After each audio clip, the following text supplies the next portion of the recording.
Hi, my name is Chris Ryan and you're watching Be Better Golf.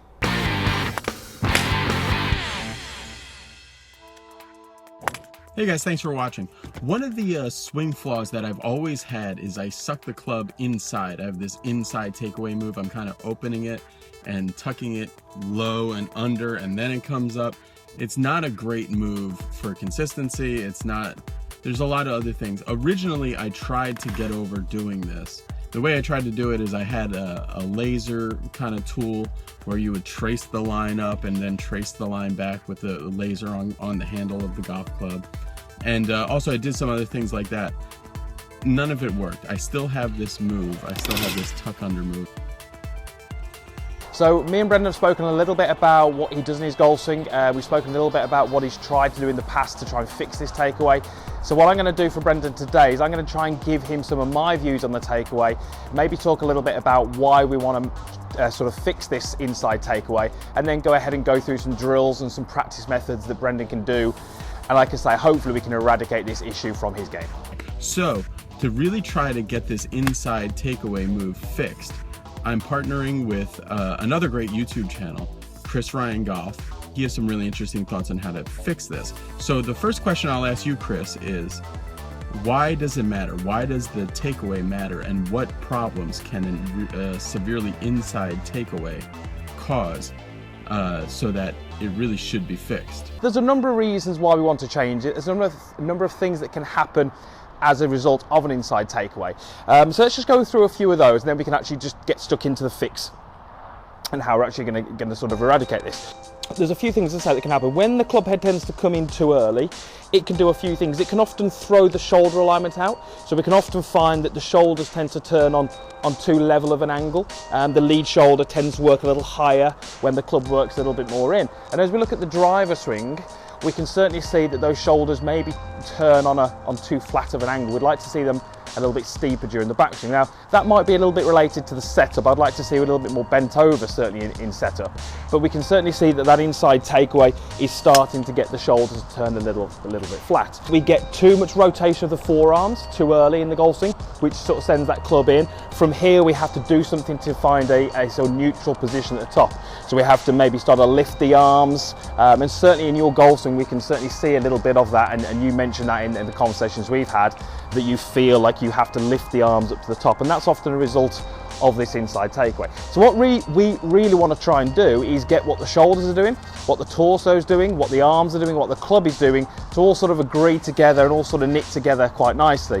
When we whip the club inside, often things work at different times. It's a recovery process, and we can often sort of struggle with strike and consistent delivery of the golf club. So we've got wrist set. So wrist set is this movement here. So this is just the upward setting of my wrists. And we've got forearm rotation. Okay, those two things happen in the takeaway. Now, what we're seeing with yourself is that we get a little bit too much rotation of the forearms, which causes the club to come inside a little bit. And from the face-on view, we can almost see that the club head is moving almost before the lead arm moves. Certainly from face-on, we see too much excessive rotation of the forearms. We see the club dive inside a little bit. So what we're going to try and do in this video is we're going to try and get you to feel like the forearms work a little bit later in the golf swing, and maybe start to engage a little bit more of the wrist set early on rather than the forearm rotation. Get rid of the golf club, okay? I've got a grip here which has just got a very, very cut-off shaft, and what we're going to do is we're going to talk about the movement of this grip. And if we take the club head away, that often makes golfers sort of appreciate a little bit more what the handle has to do. Often with the golf club sort of as normal, the weight on the end of the club kind of throws golfers out. They're desperate to move that weight either around them or get it working up. As soon as you give them a golf grip without that weight on the end, suddenly they start to think about what this handle is doing. So what I want you to try and think about, we've got the butt end of the club here, and we've got the sort of bottom of the grip here, okay? I want you to feel as if the butt end is working down, and then this end is working up. So it's a downward movement of the grip end here, and an upward movement of the end of the club here. As you're doing that, I want you to feel it as a little bit of rotation in your chest. I want you to do this in two different ways. The first way I want you to do is just take your starting position, cradle the grip, so there's no real pressure there, and all I want you to do is just rock the shoulders back and through. So all I'm doing is I'm rocking the shoulders back and through, okay? So there's me rocking the shoulders. I'm doing nothing else with my arms, nothing else with my hands, okay? Stop that movement, and all I want you to do is do the movement that we just spoke about. So the grip end is going to go down, and the bottom of the grip is going to come up. Okay, so I'm trying to push the butt end down and pull the other end up. Okay, now if we can link those two movements together, we're going to get some rotation and we're going to get some wrist set. Okay, so we've got the rotation, we've got the wrist set. If we can do those together, we start to get what appears to be a very, very different looking takeaway. Now obviously we haven't got a golf club there, but you can imagine where that golf club would be. Butt of the club down, the bottom of the grip up. Okay, and that's a really, really simple movement. So if you can get hold of something like this, maybe a grip or something similar, that's going to give you some real good feels. Once we've done that, we can introduce the golf club. Now, if I try and do the same thing with the golf club, what you're going to see is a takeaway which probably doesn't look orthodox, but it looks a little bit more the opposite to what you're currently doing. So I'm going to take my starting position. I'm going to do these two moves. I'm going to make a little rotation this way, and as I'm doing that little rotation, I'm going to make this little move here. Okay, so you can see how what I've actually done there is I've created some wrist set, almost 90 degrees. I've created some turn. What I haven't done yet is I haven't used any forearm rotation. I would like you to feel like your forearms rotate much later into your golf swing. What that's going to mean is we achieve a position halfway back where the club shaft is a little steeper. Okay, we try and stand it a little bit more up on its end. We try and get the weight of the club head to be a little bit more above the hands rather than a little bit more out behind the hands. Okay, I would tend to prefer to see a golfer during their backswing create a slightly steeper position with the club shaft. Okay, and then that allows us to create a little bit of lay down on the way down, and for me that's a more preferable way to swing the golf club. We've really got no forearms early on the golf swing. That's our key. We've got some rotation, we have got some wrist set, but we've got no rotation in the forearms. Okay, taking that one step further, I want you to grab an alignment stick, and I'm just doing this with a mid-iron here. Mid-iron would be about right, and we're just going to take a starting position where we just hold the alignment stick alongside the grip of the golf club, and we're just going to take a starting position. I'm going to turn it on a slight angle so you can see a little bit what's happening here. Okay, now as I take my starting position, the alignment stick is just in contact with my sort of left-hand side of my sort of stomach, if you like. Now what I want you to try and feel is that as we rotate away, so my rotation away here, the alignment stick is still in contact with my side.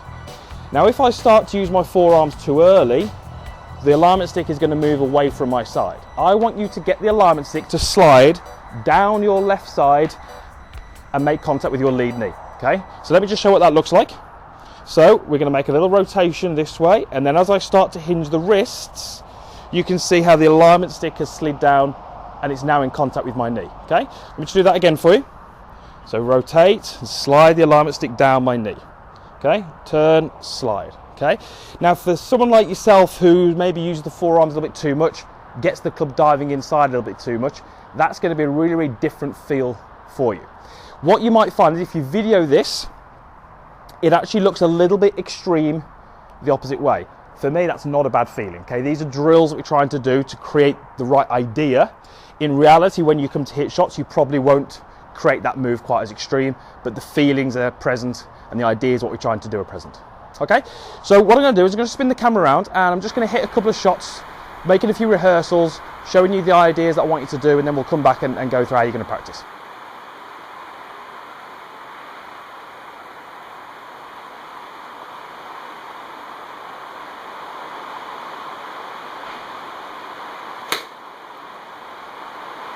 As you can see there in those little drills I was doing there, and I was only hitting those balls maybe 70, 80 yards through the air, but I was really trying to rehearse the right kind of thing. And as you probably saw there, my rehearsals were a lot more extreme than the swings I made, and that's really what we're trying to do. So during your practice, I want you to try and, over-exaggerate this feeling, really try and feel as if you're pushing the grip end down, feeling like you lift the club head up, which is using your wrists, not your forearms. Now, in conversations, you've expressed that you feel like the club face is very shut at this point, and you've had issues with hitting the ball left.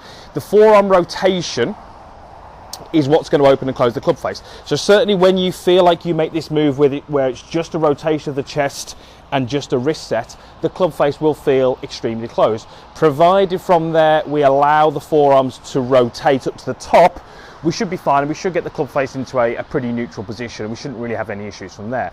What you will hopefully find is that when we get that feeling of rotation and push the handle down, the shoulders will begin to turn on a much better angle, and that's going to help you complete the golf swing with a more sort of neutral arm swing, if you like, rather than the sort of lift that you've presently got.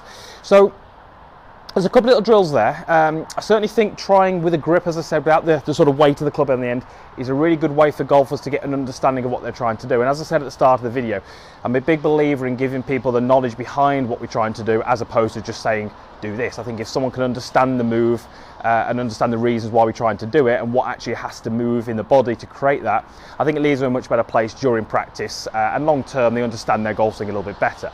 So hopefully there's a couple of drills in there you can do. It'd be great to sort of see you having a go at these drills and get your feedback as to what you felt, and hopefully we should start to see some better looks to that takeaway, and ultimately some better swings resulting in some better golf. So hopefully that helps you, Brendan. Hopefully the practice goes well, and let me know how you get on. All right, thanks to Chris for that really great game plan of not only how I'm going to get over this inside takeaway move, but so many golfers have this problem, and I think that these 3 drills that he's has me work on are really going to be beneficial for so many different people to watch. So stay tuned to this channel, because next time on in this series we're going to see me on the range trying these things out, what works, what doesn't work, and then really get deep into the stuff that's the entire process of rebuilding this takeaway. Put a comment in the section below if you have this problem and things that you've tried that have not worked and things that you've tried that have worked on a lasting basis to correct this move. Like and subscribe to this channel, like and subscribe to Chris's channel, and I'll see you later.